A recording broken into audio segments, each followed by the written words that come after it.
C'est un Noël triste qui s'annonce à Bethléem. À cause de la vague de violence qui frappe la Cisjordanie et Israël depuis 3 mois, les touristes ont déserté le lieu où, d'après la Bible, Jésus aurait vu le jour. كم هو مؤلم أن نرى بلادنا المقدسة Comme il est difficile de voir notre terre sainte, une fois de plus, prise dans le cycle vicieux de la violence sanglante. Comme il est difficile d'entendre le langage de la haine et le cliquetis des armes qui dépassent la raison, le dialogue et la miséricorde. فوق المنطق والحوار والرحمة.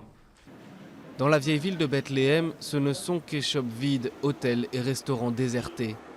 Jamal tient un magasin de souvenirs dans la vieille ville et il s'attend à une baisse de son activité.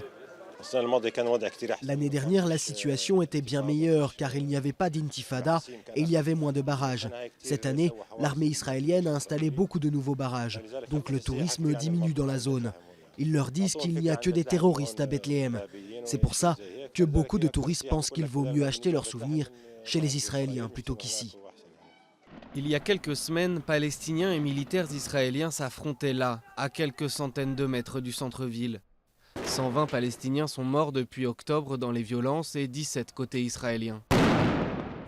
Ce groupe de Nigérians sont les seuls touristes à flâner devant la basilique de la Nativité. Malgré les violences, ils n'auraient annulé leur voyage pour rien au monde.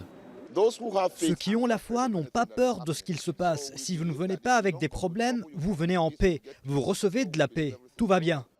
Cette année, les autorités palestiniennes ont réduit les festivités au strict minimum.